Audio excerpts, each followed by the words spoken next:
ஜெயா தொலைக்காட்சி நேயர்களுக்கு காலை வணக்கம். காலை மலர் நிகழ்ச்சியில் தெரிந்ததும் தெரியாதுங்கிற நம்முடைய பகுதியில் நாள்தோறும் பல புதிய தகவல்களை தெரிஞ்சிட்ருக்கோம். அந்த வகையில் நாம் பார்க்க போகிறது ஜென்சி கிட்ஸ். ஜென்சி அப்படின்னு ஒரு தலைமுறையை இன்றைக்கி நாம் அழைச்சிக்கிட்டு இருக்கோம். அதாவது பசுமை புரட்சி, வெண்மை புரட்சி, தொழில் புரட்சி, அப்படிலாம் பல புரட்சிகள் இந்த மண்ணில் ஏற்பட்டது இல்லையா? இப்போது தகவல் தொழில்நுட்ப புரட்சி அப்படிங்கிறாங்க, டெக்னாலஜிக்கல் ரெவல்யூஷன் அப்படிங்கிறாங்க. இப்படி நடக்கக்கூடிய ஒன்றும் அந்த தலைமுறை ஏதாவது ஒரு வகையில் பாதிக்குதுங்க. அந்த தலைமுறை குழந்தைகளினுடைய, அந்த தலைமுறை மனிதர்களுடைய குணாதிசயங்களில் பல மாற்றங்கள் ஏற்படுது. அதையெல்லாம் வகைப்படுத்தி பிரிச்சிருக்கிறாங்க. 80 கிட்ஸ், 70 கிட்ஸ், அதுமாரி ஜென்சி கிட்ஸ், 2K கிட்ஸ் அப்படின்னு சொல்கிறாங்க இன்றைக்கி இல்லையா? ஏர்லி ஜென்சி அப்படிங்கிறாங்க. இந்த மாதிரி ஒவ்வொரு பேர் கொடுத்துருக்காங்க. இதில் 1997லேருந்து 2017 வரைக்கும் இருக்கக்கூடிய இந்த காலகட்டத்தில் பிறந்தவங்கள தான் ஜென்சி அப்படின்னு சொல்கிறாங்க. அதாவது 2K கிட்ஸ் அப்படின்னு சொல்கிறாங்க. இப்போது இவங்களை பற்றி நம்ம ஏன் இன்றைக்கி பேசுகிறோம் அப்படின்னா, இவர்களுடைய வேலை பார்க்கக்கூடிய திறன் இன்றைக்கி எப்படி இருக்குது, வாழ்க்கை முறை எப்படி இருக்குது அப்படிங்கிறது தான் இன்றைக்கி நம்ம தெரிஞ்சுக்க போகிறோம். அதாவது 60, 70களில் 80 வரைக்கும் பிறந்தவங்களாம் பார்த்தீங்கன்னா, என்ன கஷ்டப்பட்டாலும் நம்ம வேலைக்கு போகணும், என்ன வேலை சொன்னாலும் அதை நம்ம செய்யணும், எவ்வளோ மணி நேரம் ஆனாலும் நம்ம அந்த வேலையை செய்யணும், தெரியாத வேலையாக இருந்தால் கூட தெரிஞ்சுக்கிட்டு நம்ம அதை செய்யணும். ஏன்னா நமக்கு நிறைய குடும்ப பொறுப்புகள் இருக்குது.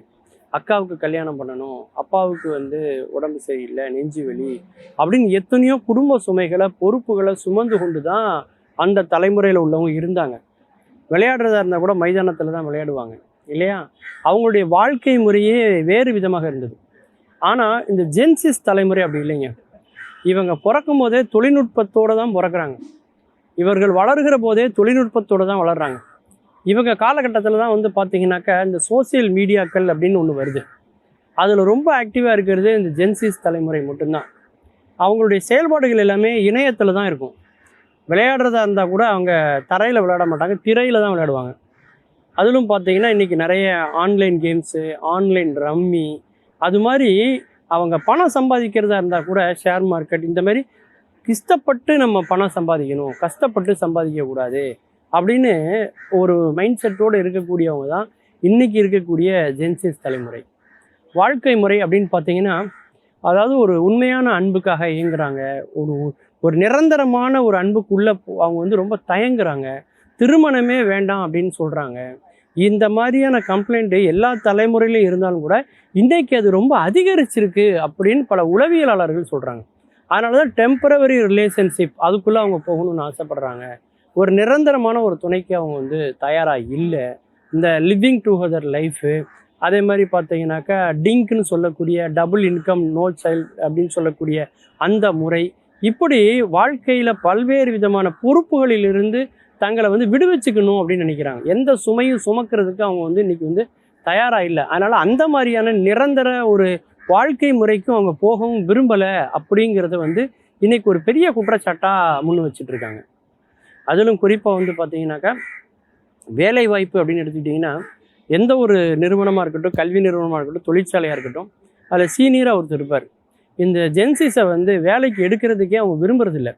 அப்படியே எடுத்தாலும் அவங்கக்கிட்டக்க அந்த அளவுக்கு பொட்டன்ஷியலான ஒரு வேலையை அவங்ககிட்டேருந்து வாங்க முடியல. அவங்களால அந்த வேலைக்கு தகுதியானவர்களாக அவங்க இல்லை.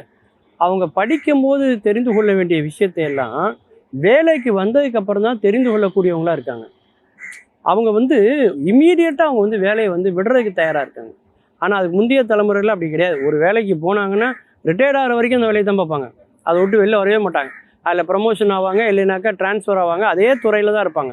ஆனால் இன்றைக்கி இருக்கக்கூடிய ஜென்சிஸ் தலைமுறை அப்படி இல்லை. நினச்ச நேரத்தில் வேலையை விட்டுடுறாங்க. அடுத்த வேலை ரெடியாக இருக்கான்னு கூட அவங்க யோசிக்கிறது இல்லை. ஏன்னா அவங்க அம்மா அப்பா எல்லாத்தையும் பார்த்துப்பாங்க, அவங்க சொத்து தேய்ச்சி வச்சுருக்காங்க அப்படிங்கிற ஒரு மென்டாலிட்டியில் தான் அவங்க இருக்காங்க. அதிலும் குறிப்பாக பார்த்தீங்கன்னா வேலையை அடிக்கடி மாற்றிக்கிட்டே இருக்காங்க. ஒரு ஐடி துறையில் இருந்துட்டு அடுத்த நாள் அதுக்கு சம்மந்தமே இல்லாத வேறு ஒரு துறையில் அவங்க இருக்காங்க. அதுக்கப்புறம் அதுலேயும் போர் அடிச்சு போயிடுது அப்படின்ட்டு ஒரு 6 மாதத்துக்கு அப்புறம் அடிக்கடி வேலையை மாற்றக்கூடியவர்களாக இருக்கிறாங்க. எப்போவுமே சேஞ்ச் இருந்துகிட்டே இருக்கணும் லைஃப்பில் அப்படிங்கிற மாதிரியான ஒரு வேலைவாய்ப்பு பணிச்சூழல் தான் அவங்க வந்து விரும்புகிறாங்க. நிரந்தரமாக ஒரு வேலையில் அவங்க வந்து இருக்கிறதே இல்லை. அதிலும் குறிப்பாக ஓவர் டைம் பார்க்குறதோ அல்லது வந்து கூடுதலான வேலை பார்ப்பதோ அந்த மாதிரி இதெல்லாம் வந்து அவங்க விரும்புகிறதே இல்லை. யாராவது ஒருத்தங்க அன்னைக்குள்ளே அந்த வேலையை முடிச்சு கொடுங்கன்னா அது அவங்களுக்கு ஒரு பெரிய மன அழுத்தமாக ஒரு ஸ்ட்ரெஸ்ஸாக இருக்குது. இந்த மாதிரி ஆட்களை வேலைக்கு வச்சுக்கிறதுனால பொட்டன்ஷியலான ஒரு ஜாப்பை அவங்ககிட்டேருந்து வாங்க முடியலன்னு இன்றைக்கி தொழில் நடத்துகிறவங்களா இருந்தாலும் சரி, எந்த நிறுவனங்களாக இருந்தாலும் சரி, அவங்கள வேலைக்கு அமுத்துறதே அவங்க வந்து பெரிய பிரச்சனையாக இருக்குது. அது மட்டும் இல்லாமல் அவங்க அணுகக்கூடிய முறை, ஒரு ஒரு கஸ்டமரே அவங்க ப்ரோன்னு தான் சொல்கிறாங்க, முதலாளியும் ப்ரோன்னு தான் சொல்கிறாங்க. அந்த மாதிரி ஒரு சூழல் இருக்கும்போது சரியான ஒரு வாய்ப்புகளை அவங்களால பெற முடியல அப்படின்னு பல குற்றச்சாட்டுகள் இவங்களை வந்து வைத்து வருகிறது. அவங்க வந்து நிலையாக இருக்க மாட்டாங்க, அவங்களுக்கு அந்த திறமை இல்லை, அதை யூஸ் பண்ணுறது இல்லை, ரொம்ப ஹார்ட் ஒர்க் பண்ண மாட்டேங்கிறாங்க அப்படிங்கிற பல சிக்கல்கள் இன்றைக்கி இருக்குது. அப்படின்னாலும் கூட இந்த ஜென்சிஸ் தலைமுறையில் வேலை வாய்ப்பாக இருந்தாலும் சரி, தனிப்பட்ட வாழ்க்கையாக இருந்தாலும் சரி, இந்த கால சூழலுக்கு ஏற்ப இன்றைக்கி இருக்கக்கூடிய ஆன்லைன் இருக்கிறதுக்கு ஏற்ப அவங்க வாழ்க்கையை தகவமைச்சுக்கிட்டு எதுவுமே டேக் டீசின்னு இருக்கிறாங்கங்கிற பல சூழல் அழுத்தங்கள் இன்றைக்கி வந்து ஜென்சிஸ் தலைமுறை மேலே இன்றைக்கி வந்து சுமத்தப்பட்டிருக்கு.